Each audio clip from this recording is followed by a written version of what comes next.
اور جس لگن کے ساتھ اور جس دلچسپی کے ساتھ یہ ادارہ چنیوٹ کی سرزمین پر قرآن حکیم کی خدمت میں کوشاں ہے، اللہ کریم اس مرکز سے اور اس ادارہ سے ایسے جوان پیدا فرمائے جو فکری اعتبار سے مکمل ہو، سوچ کے اعتبار سے روشن اور عظیم سوچ رکھتے ہیں، صحت اور توانائی کے اعتبار سے بھی وہ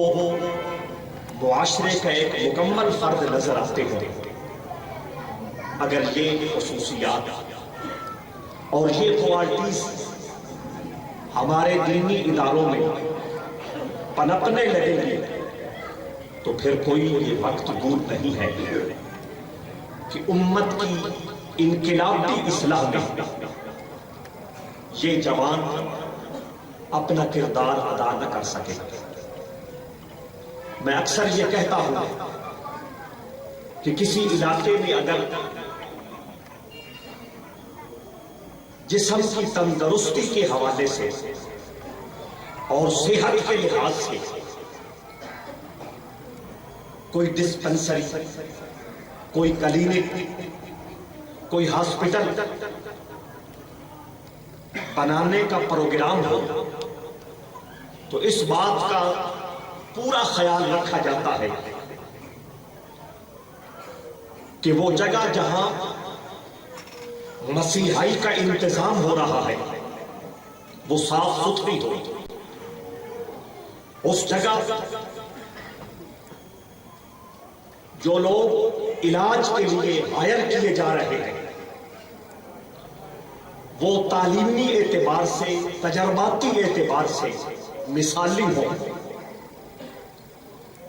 اور اس ماحول میں وہ سارے آلات جو مریض کی مرض کی شناخت کے لیے ضروری ہے ان کا مہیا کرنا ضروری سمجھا جاتا ہے، دوا کی کوالٹی کا خیال رکھا جاتا ہے تاکہ یہاں جو مریض صحت کے حصول کے لیے آئے اس کو ماحول بھی خوبصورت ملے، اس کو دوا بھی کوالٹی ایبل ملے، اس کو دیکھنے والے اور اس کا علاج کرنے والے بھی اپنے فن میں امام ہوں، اور جو آلات اور جو سامان ضروری ہے وہ بھی موجود ہے، تو پھر وہ ادارہ جو ہماری روحانیت کی تندرستی کا اعلان کرتا ہے وہ ادارہ جو ہمیں صراط مستقیم کی طرف بلانے کا اعلان کر رہا ہے، اور وہ ادارہ جو ہماری نفسانی اور شہوانی خواہشات کو ختم کرنے کے لیے علاج فراہم کر رہا ہے، اس ادارے میں کوالٹی کا خیال کیوں نہیں رکھا جاتا؟ جو بچہ بیکن ہاؤس میں نہ جا سکے، جو بچہ دنیاوی اعلیٰ اداروں میں نہ جا سکے، اس کو مدرسے میں چھوڑ کے آ جا۔ مدرسے کا استاد اخلاقی اعتبار سے کتنا ہی عظیم کیوں نہ ہو، مدرسے کا استاد علمی اعتبار سے کتنے ہی بے پایا مرتبے پہ کیوں نہ بیٹھا ہو، مدرسے کا استاد اپنے علم و فن کے تجربے کے حوالے سے کتنا ہی مثالی کیوں نہ ہو، اس کی خدمت کرتے وقت ہم کروڑوں بار سوچنے لگتے ہیں اس کی تنخواہ، اس کی دنیاوی آسائشیں اور اس کی جو بنیادی اور ضروری سہولیات ہیں ان کے حوالے سے دو مہینے مساجد و مدارس کی کمیٹیاں بیٹھ کے بات کرتی ہیں کہ اس کو کس چیز کی ضرورت ہے، ہرگز نہیں۔ اگر معاشرے میں ذمہ دار روحانی معالج دیکھنا چاہتے ہو، اگر علم و فن کے اعتبار سے مثالی لوگ اس سسٹم میں خدمت کرتے ہوئے دیکھنا چاہتے ہو تو جس طرح جسمانی علاج کے لیے اہتمام ہوتا ہے اس سے 10 گنا جب تک ان اداروں کی کوالٹی کا خیال نہ رکھا جائے اس وقت تک معاشرے میں انقلاب نہیں آ سکتا۔ مسجدوں اور مدرسوں کی کمیٹیاں بھی اس حوالے سے سنجیدہ ہو، اور جو معاونین ہیں اور جو کار خیر میں بڑھ چڑھ کر حصہ لینے کے ارادہ رکھنے والے ہیں ان کو بھی دیکھنا ہوگا، ان کو بھی سوچنا ہوگا کہ ہم اپنی مسجد کے ماحول کو اور ہم اپنے دینی ادارے کے ماحول کو اتنا ایڈوانس کریں اور کوالٹی کے اعتبار سے اتنا مثالی بنائے کہ اگر غیر بھی کوئی وزٹر آ جائے تو وہ حسن انتظام کو دیکھ کے داد دیے بغیر نہ رہ سکے۔ لہذا آج کی اس باوقار اور باکمال مجلس کے حوالے سے اپنے دل سے عہد کریں کہ ہم جس دینی ادارے کو، جس دینی مرکز کو کسی بھی حوالے سے دامے درنے سخنے اعانت کر رہے ہیں، مدد کر رہے ہیں، ہیلپ کر رہے ہیں یا اس کی انتظامی کمیٹی میں شامل ہے، ہمیں خدا کی بارگاہ میں کل جواب دہ ہونا ہوگا کہ اپنے بچوں کے حوالے سے، اپنی فیملی کے حوالے سے ہم کتنے سمجھدار تھے، ہم کتنے سینسیٹیو تھے، ہم کتنی ذمہ داری کا مظاہرہ کرتے تھے، اور ان اداروں میں جو بچے آ گئے یہ انسان نہیں ہے، یہ بنی آدم کی اولاد نہیں ہے، یہ کسی کا خون جگر نہیں ہے، اور ان کے سینے میں دل دھڑکنے والا نہیں ہے، یہ جذبات و احساسات سے آ رہی ہے نہیں۔ وہ لوگ، میرا یہ تجربہ ہے، جو قرآن و حدیث کے فہم کے لیے اور قرآن و حدیث کی تعلیم کے لیے دینی اداروں میں آتے ہیں،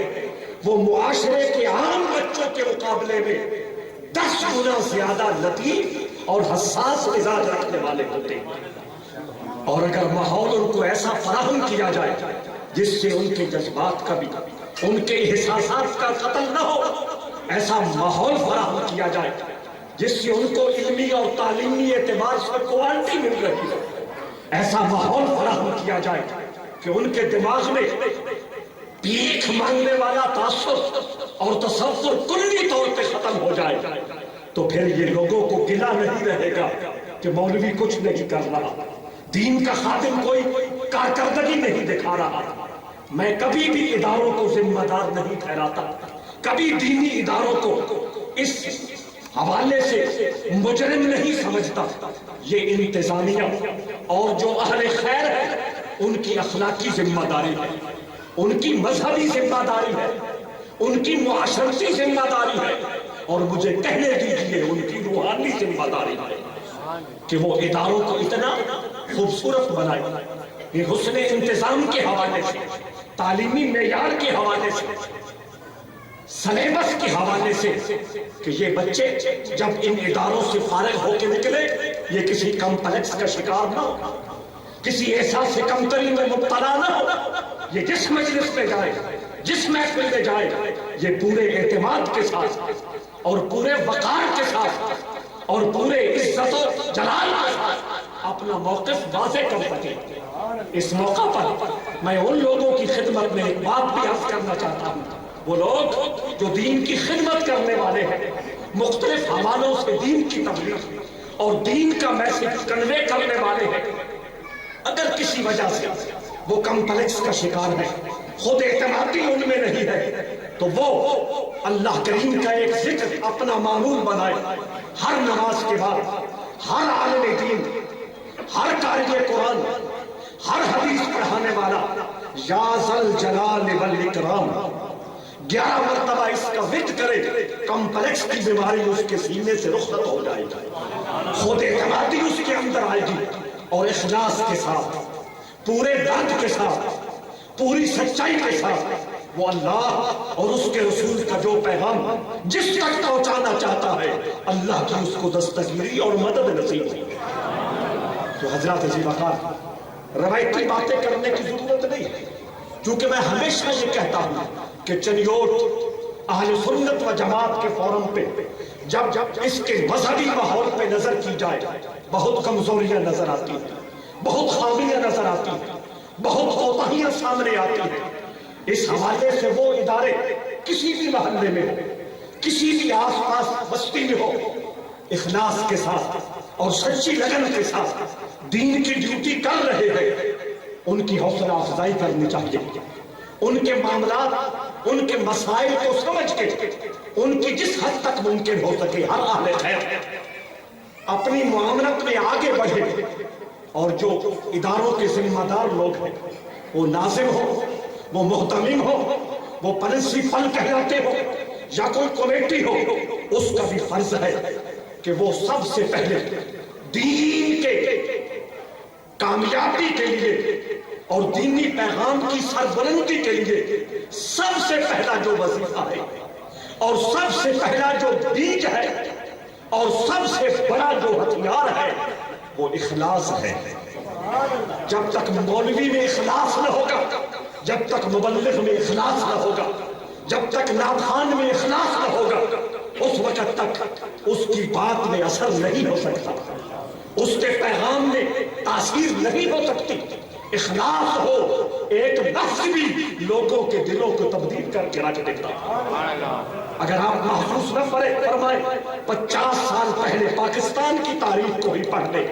یہ بات اس طرح واضح ہے جس طرح چمکتا ہوا سورج اپنی ذات کی دلیل ہوتا ہے، اس طرح یہ بات واضح ہے کہ 50 سال پہلے آج کے ماحول کے مطابق نہ جلسے ہوا کرتے تھے، نہ کانفرنسز ہوا کرتی تھی، نہ بڑے بڑے سیمینار ہوا کرتے تھے، نہ بڑی بڑی محافلیں نعت ہوا کرتی تھی، نہ ایک پلیٹ فارم پر اتنے نعتخوان، اتنے علماء، خطباء، محققین جمع ہوا کرتے تھے، لیکن اس کے باوجود معاشرے میں خیر موجود تھی، معاشرے میں عمل کی خوشبو اور معرفت کا نور موجود تھا، معاشرے میں ہمدردی، معاشرے میں اخوت، معاشرے میں پیار، معاشرے میں محبت، معاشرے میں خیر خواہی کے جذبات اپنے پورے شباب کے ساتھ موجود تھے۔ وجہ کیا تھی؟ جو مسجدوں کے محرابوں کے وارث تھے، جو مصلوں کے وارث تھے، خانقاہوں میں بیٹھے ہوئے درویش جو اپنی اپنی مسجدوں کے وارث تھے، وہ اپنے من میں جذبہ خلوص رکھتے تھے، ان کی ہر بات کے پیچھے اللہ کی رضا مضمر ہوا کرتی تھی، ان کے ہر عمل کے پیچھے رسول اللہ کی خوشنودی پوشیدہ ہوا کرتی تھی۔ ہمارے اسلاف نے اس حوالے سے جو مثالیں قائم کی ہیں، وقت نہیں ہے میں ان کو کھولتا چلا جاؤں، ورنہ یہ ایک پوری داستان ہے کہ اللہ والے کتنے مخلص ہو کر اللہ کے پیغام کو اللہ کی مخلوق تک پہنچایا کرتے ہیں۔ حضرت شیخ الاسلام والمسلمین قمر الملت الدین خواجہ قمر الدین سیالوی جمعہ کا خطبہ دینے کے بعد مسجد سے باہر تشریف لا رہے ہیں، گردے میں شدید درد ہے، دو آدمیوں کے کندھوں پہ ہاتھ رکھے بوجھل قدم اٹھاتے ہوئے اپنی بیٹھک کی طرف جا رہے ہیں۔ ایک آدمی سامنے آیا، رونا شروع کر دیا۔ کیوں رو رہے ہو؟ حضور 30 سال سے آپ کا خطبہ سن رہا ہوں، آج کوئی مجبوری ہو گئی، میں بر وقت نہیں پہنچ سکا، آپ کے لبوں سے نکلتے ہوئے جو الفاظ تھے ان کو اپنے دامن سماعت میں نہیں سمو سکا، اور ان کے الفاظ کی تاثیر سے اپنی روح کو بہارے فراہم نہیں کر سکا، اپنے دل اور دماغ کو تازگی مہیا نہیں کر سکا، اس بات پہ رو رہا ہوں۔ آپ تکلیف کے عالم میں وہیں کھڑے ہو گئے، 30 منٹ کا خطبہ جو ہزاروں لوگوں کے سامنے بیان کیا تھا اس ایک آدمی کو سنا دیا۔ پہلے وہ ایک اور وجہ سے رو رہا تھا، اب آنسو خوشی کی وجہ سے چہرے پہ جم رہے ہیں۔ آپ نے فرمایا اب کیوں رو رہا ہے؟ عرض کرنے لگا حضور کیا بتاؤں، آپ نے اتنی لجپالی فرمائی، میرے ایک بندے کے لیے یہ کام فرما دیا۔ جملہ سنیے، وقت کے شیخ الاسلام نے کہا تھا میں مسجد میں بھی ایک کے لیے ہی گفتگو کرتا ہوں، تو وہ کہاں گیا ایک؟ میاں شیر محمد شرف پوری رحمہ اللہ سیاحت میں پھر رہے تھے، کسی مسجد میں نماز ادا کی، نماز ادا کرنے کے بعد مسجد خالی ہو گئی، امام صاحب کسی مقتدی کو، کسی نوجوان کو نماز سکھا رہے ہیں، نماز کا طریقہ بتلا رہے ہیں، آداب نماز بیان کرتے ہوئے اس مولانا صاحب نے کہا، امام صاحب نے کہا، کھڑے ہوگے تو نظریں سجدے والی جگہ پہ ہوگی، رکوع پہ جاؤ گے تو نظریں پیروں پہ ہوگی، سجدے میں جاؤ گے نظریں ناک پہ ہوگی، التحیات بیٹھو گے نظریں گود میں ہوگی۔ میاں صاحب چونکہ اللہ کے دیوانے تھے، رب کریم کی معرفت سے ان کا سینہ آباد تھا، اللہ کی محبت اور اللہ کے عشق میں اعلیٰ مقام پہ فائز تھے، ان سے رہا نہ گیا۔ ایک ان کا لہجہ تھا، کوئی بات کرنی ہوتی تو وہ بلند آواز سے کہتے تھے، اسی اپنے عادی صدائی میں کہا ہوں۔ امام صاحب بھی متوجہ ہوئے، وہ شخص بھی متوجہ ہوا۔ اس وقت میاں صاحب نے کہا، جسے دیکھنا ہے اسے کب دیکھنا ہے؟ جس کے لیے نماز میں کھڑا ہے، الصلاۃ معراج المومنین، جس کے سامنے تو کھڑا ہے، جس کے بارے میں نبی رحمت صلی اللہ علیہ وسلم نے فرمایا، ان تعبد اللہ کانک تراہ فإن لم تکن تراہ فإنہ یراک۔ نماز اور بندگی کا اعلیٰ مقام یہ ہے کہ بندگی کرتے وقت تو اپنے رب کو دیکھ رہا ہے، اور اگر یہ نہیں ہو سکتا تو کم از کم یہ یقین کامل تو تجھے ہو کہ تیرا رب تجھے دیکھ رہا ہے۔ ارے دوست، تو کبھی اپنا ناک کا نکوڑا دکھا رہا ہے، کبھی پاؤں دکھا رہا ہے، کبھی گود دکھا رہا ہے، جسے دیکھنا ہے وہ کہاں ہے؟ تجھے مثال اگر آپ کے ذہن میں ہے تو میں بھی آپ سے پوچھنا چاہتا ہوں، خود سے بھی پوچھنا چاہتا ہوں، جس کی خوشی کے لیے، جس کی رضا کے لیے، جس کے دین کی تبلیغ کے لیے اپنا سب کچھ مظاہر لگائے بیٹھے ہیں، درمیان میں وہ کہاں؟ آج گفتگو میں اثر نہیں ہے، آج نظر میں تاثیر نہیں ہے، آج صحبت میں گرمی نہیں ہے، بد اعتمادی کی فضا ہر طرف قیامت کی طرح چھا گئی ہے۔ وجہ کیا ہے؟ جس سے روح ہونی چاہیے تھی، جس سے حقیقی تعلق ہونا چاہیے تھا، وہ ہمارے منشور میں شامل نہیں رہا،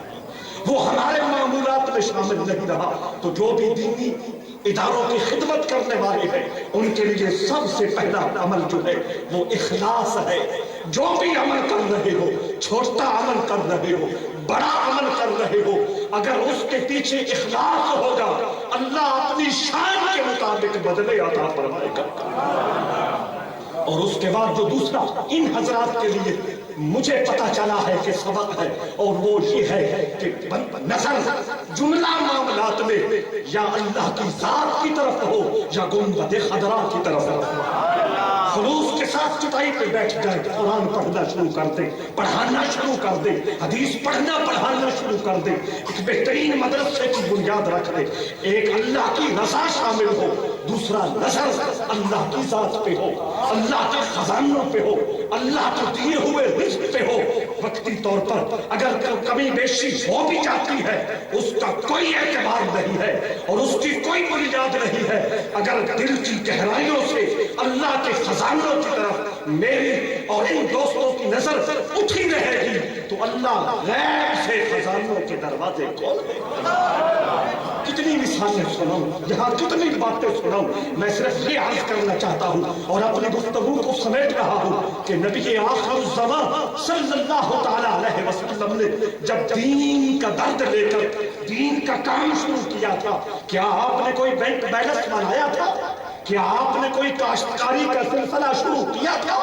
کیا آپ نے کوئی بٹھے لگائے تھے یا کیا آپ نے کوئی ڈونر تیار کیے تھے؟ نہیں، محبوب علیہ السلام نے مکمل طور پر ہر چیز سے ہٹ کر، ہر چیز سے کٹ کر اپنی ذات کو اللہ کے حوالے کر دیا تھا۔ سپرتم تو بنایا خیشرا تو دانی حساب کمو بیچرا،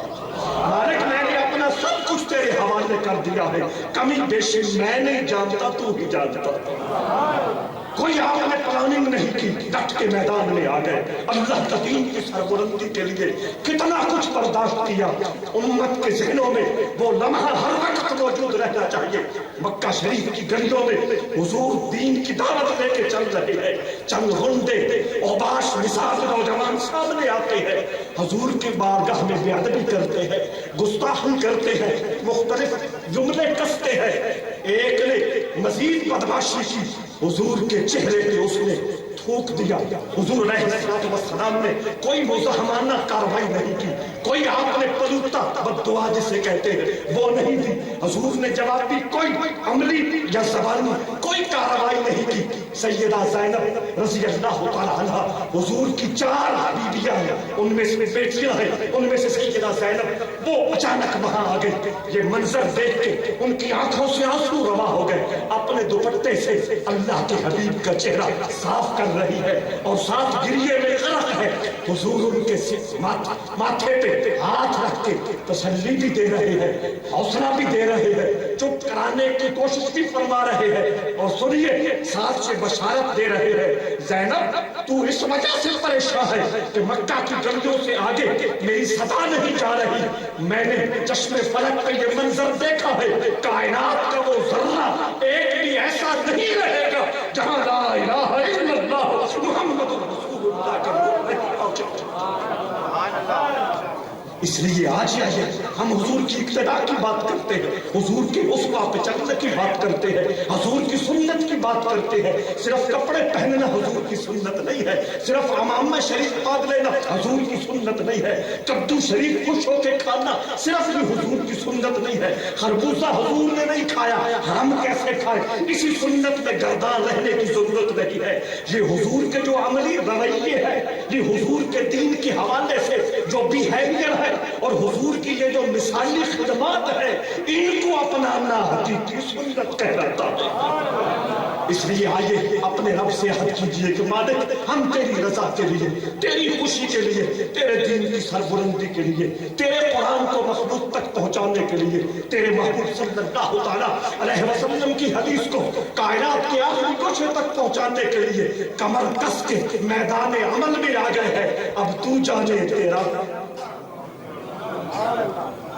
اور یاد رکھیں میری آخری بات، اپنے پلے باندھ کے اٹھیے، امریکہ کو، یورپ کو، ساری کفر اور طاغوت کی طاقتوں کو ہمارے سیاستدانوں سے کوئی خوف، ساری طاقتوں کو ہمارے سیاستدانوں سے کوئی خوف نہیں ہے، ہمارے بینکوں سے کوئی خوف نہیں ہے، ہمارے بزنس کے بڑے بڑے جن میں کھربوں ڈالر کی بزنس ہوتا ہے اس سے کوئی خوف نہیں ہے، ساری طاقتوں کو حکومتی افراد سے کوئی خوف نہیں ہے، کسی کیبنٹ سے کوئی خوف نہیں ہے۔ اگر پوری دنیا میں کفر اور طاغوتی طاقت کو خوف ہے، یا قرآن کے پیغام سے ہے یا میرے رسول کے فرمان سے ہے۔ اور آپ نے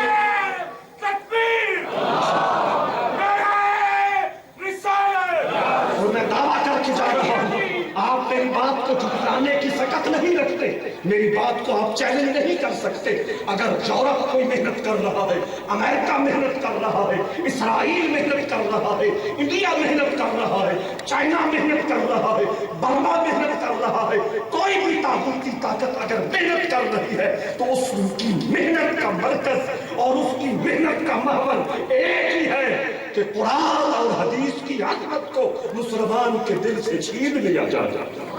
اس کے لیے پھر جو بھی اچھی ہتھ کنڈے اختیار کرے وہ ہمارے سامنے ہے۔ لہٰذا میں اپیل کروں گا اور درخواست کروں گا کہ جو اس مشن پہ راہی ہے وہ مخلص ہو جائے، اللہ کو راضی کرنے کے لیے اپنی ساری ہمتوں کو صرف کر دیں۔ میں اور آپ جو ان کے خدمتگار ہیں اپنی ہر قسم کی خدمت کے لیے خود کو پیش کر دیں، اور ہمارے نیتوں میں بھی اللہ کی رضا شامل ہونا چاہیے۔ توجہ، ہماری نیتوں میں یہ نہ ہونا چاہیے کہ میرا نام اس بنیاد پہ آئے میں فلاں بزم کا صدر ہوں، میں فلاں کمیٹی کا جنرل سیکرٹری ہوں، جلسہ ہوگا میں سب سے اونچی جگہ پہ بیٹھوں گا۔ نہیں، جو کرنے والے ہیں، جو ڈیوٹی دینے والے ہیں، ان کی سب سے بڑی سعادت یہ ہوتی ہے کہ وہ خود کو جوتوں میں بٹھانا پسند کرتے ہیں۔ ہمارے اسلاف کی تو یہ تاریخ ہے۔ جو کچھ میں نے عرض کیا اللہ کریم آپ کے جوڑوں کے ساتھ سجنے والی مٹی کے صدقے میری باتوں میں خلوص رکھے اور اپنی بارگاہ میں قبول فرمائے، کیونکہ شروع میں نے کہا کہ یہ پروگرام باوقار ہے، یہ پروگرام بر وقت شروع ہے اور بر وقت ہی ختم ہوگا، ورنہ باتیں کرنے کے لیے تو ہی ہوتی ہیں، بات کو جتنا بڑھانا چاہے لیکن سمجھنے والوں کے لیے یہ جملے کافی ہیں۔ اللہ کریم آپ کا حامی و ناصر۔ اللہم صلی علی محمد وعلی آل محمد وبارک علیہ۔